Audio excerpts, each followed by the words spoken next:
Back on the Sports Fix on this Thursday afternoon. You're listening to ESPN Radio and ESPNGo1.com. I'm Adam Reardon inside the studios in Ocala. My partner, Chris Doring, will be joining me in the very next segment of the show. But while I have this time all to myself, I will talk about something that's near and dear to my heart, Miami Hurricane football. We'll talk about the spring game, Coach Al Golden, where the program sits today. We'll do all that stuff with Danny Money, owner of CanesInSight.com, the one and only website I go to for the latest in Miami Hurricane talk and information. Danny's kind enough to join me here on the show. Danny, good afternoon. How you doing, buddy? Good afternoon. How you doing, Adam? I'm doing quite well, man. Now, I didn't get a chance to make it down for this year's spring game, and listening to some friends of mine that went down and then reading, on the website, about the feelings. I guess after a 7-6 game, not a whole lot of enthusiasm coming out of that football game, but you're a guy that had a chance to, see a lot of things during the spring and whatnot. Give me some optimism. If you just watch the 7-6 spring game, you leave there and you go, oh gosh, this may be a very long year. But that doesn't tell the whole story, just one afternoon. Oh, no, and really, the way I look at it, and the way you got to look at it is that was half a team out there. We had our starting quarterback out, our Stephen Morris, our starting wide receiver out, Alan Hearns, our top leading receiver coming back. We're missing Jonathan Feliciano, who's projected to start at guard, and also Shannon Green, who's likely to start at defensive end. So that's just players that were injured. And then you add to that the fact that we have about 25, 26, depending on grades, true freshmen coming in the fall who are going to contribute. Those guys might end up starting. So really, the team that you saw in spring was half of the Hurricane team that will take the field against Boston College. All right. Well, let me ask you a little bit about Al Golden. We'll get back into the football team as a whole here in a second.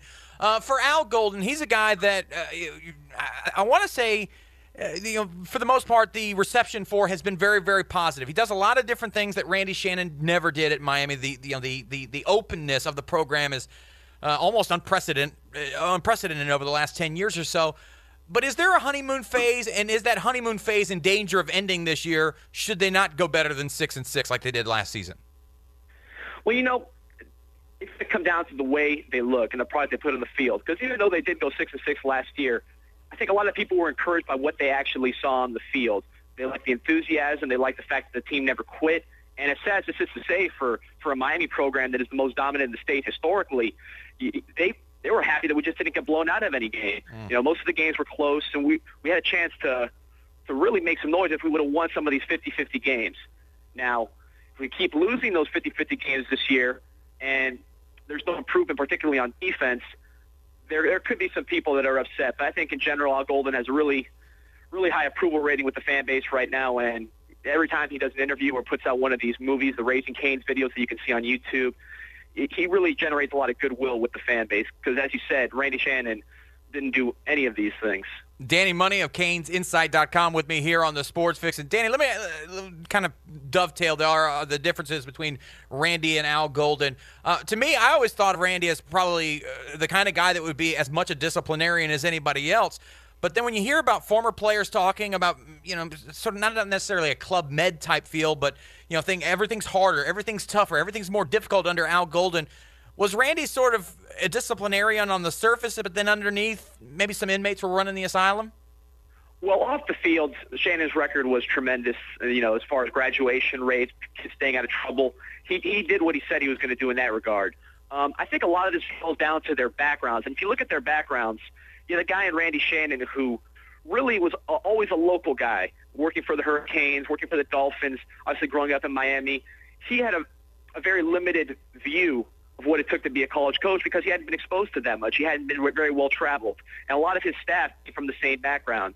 Now, a guy like Al Golden not only has worked under great coaches with Al Groh, Bill Parcells, et cetera, he went to a team like Temple where he was forced to do what he called guerrilla recruiting and really deal with some adversity. And through that adversity, he developed techniques. He learned what worked, what didn't work.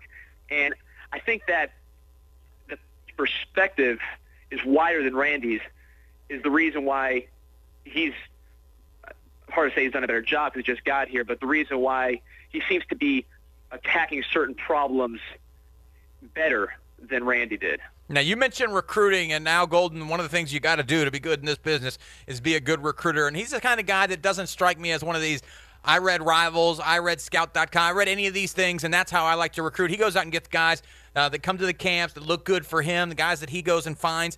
How difficult has recruiting been for him with the NCAA still sort of looming overhead with them yet to make a decision yet on the future of Miami football? Well, when Al first got here, he said something that was very interesting. He said, you can't build your class with guys that are going to play the hat game or commit at the All-America game. Because if you depend on those guys and they don't come through for you, you're going to be left holding the bag. And we saw that with Randy. And Randy last year, I think when Al took over, we had about 4 recruits. And it was already January almost. So Al's philosophy was you build your class with what he called, the grinders, the guys that are shoveling coal. And as you saw, we had about, I want to say, 10 commitments through the summer from the camps. A lot of these guys were not the highly rated guys, but they were the guys that stuck with the program when the sanctions came down. And then when it came time for January, February, where people were making their decisions, playing the hat game, your Tracy Howard, your Deion Bush, your Tyreek McCord, your big-time recruits, we already had a solid foundation for the class. So these guys were almost the cherry on top. And if they would have gone the other way, we would have been prepared. So I think that's a major difference between Randy and Al Golden, is that he believes in building the foundation with these camp guys, the guys that are going to stick with you through thick and thin, the guys that will push the maybe more talented, more highly touted players, and then you can go out and recruit the big fish knowing that you have those guys in pocket. Danny Money of CanesInSight.com, my guest here on the Sports Fix, talking Miami Hurricane football as a whole. This football team going into this season, if you think about the great Miami Hurricane football teams, you always can picture a vocal leader. I go back to 2001, obviously, and it's Ed Reed, just inspiring that football team to get better, do what it needed to do, the 2001 season, do what you needed to do, win those football games and stuff. Is there a vocal leader on this football team? I mean, is there a guy that steps up that not necessarily is the guy who talks the most, but a guy that speaks and then leads the team at the same time, or does this team lack that still? Well, last year, Sean Spence was a great leader for the team. He's not the most vocal guy, but he commanded such respect that when he spoke, people listened. Now, if you look at this year's team, there really is not a lot of returning talent. There's not guys that are coming in that are going to be all ACC preseason or that are going to go on to the NFL that are upperclassmen.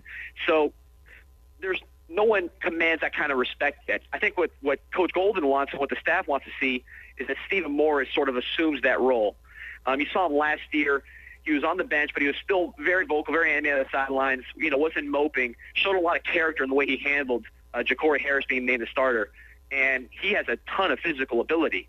I mean, he could throw the ball from an arm strength perspective probably better than any quarterback we've had in years. I mean, I was in diapers for Vinny Testaverde, but I got to imagine he's the last guy we had with that kind of arm strength.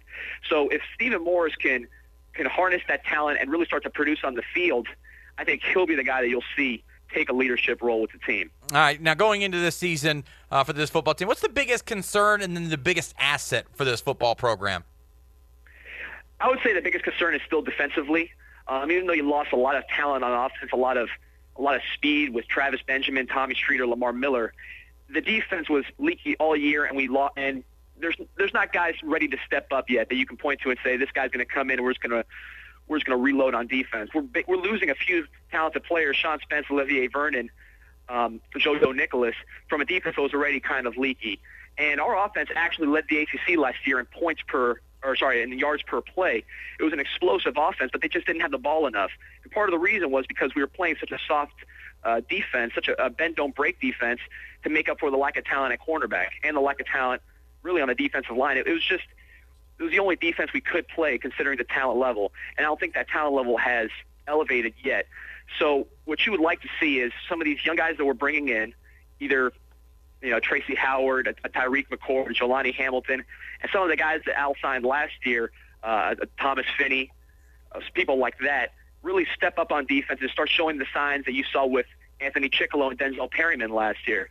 And also you'd like to see Denzel Perryman and Chickalo take that next step and show that they're going to be the next superstars of this defense. And now that I mentioned Chickalo, we were talking about leaders before. Anthony Chickalo's the guy on the defensive end who could develop into a leader of this team.